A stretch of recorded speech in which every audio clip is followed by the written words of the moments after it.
పెద్ద తుమ్మలం మండల సాధన సమితి తరపున మరొకసారి అందరికీ నమస్కారం. పెద్ద తుమ్మలం గ్రామాన్ని మండలంగా గుర్తించాలనే మా న్యాయమైన డిమాండ్తో మేము చేసిన ప్రయత్నం ఈ దశలో ఆశించిన ఫలితం ఇవ్వకపోవడం పట్ల మాకు తీవ్ర ఆవేదన కలిగింది, తీవ్ర బాధకు గురి చేసింది.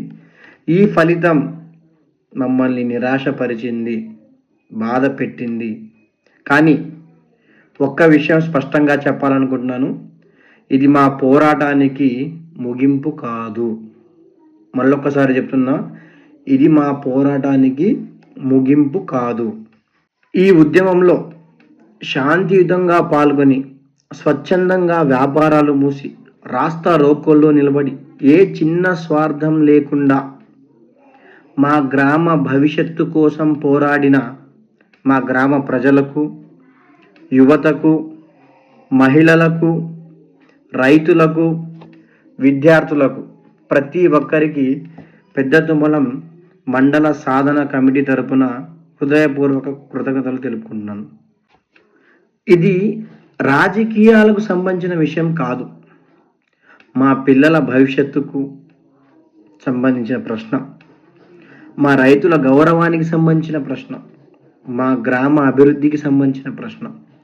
ఈ సందర్భంగా ప్రభుత్వానికి, ప్రజాప్రతినిధులకు గౌరవపూర్వకంగా నేను అడుగుతున్నది ఏంటంటే, మా గ్రామ వాస్తవ పరిస్థితిని, ప్రజల ఐక్యతను, ఈ డిమాండ్ వెనుక ఉన్న న్యాయాన్ని అర్థం చేసుకుని మాకు న్యాయం చేయాలి. ఇంతవరకు కూడా మేము ఎప్పుడు శాంతియుత మార్గాన్ని ఎంచుకున్నాం. ముందు కూడా ప్రజాస్వామ్య పద్ధతిలోనే మా ఉద్యమాన్ని కొనసాగిస్తాం.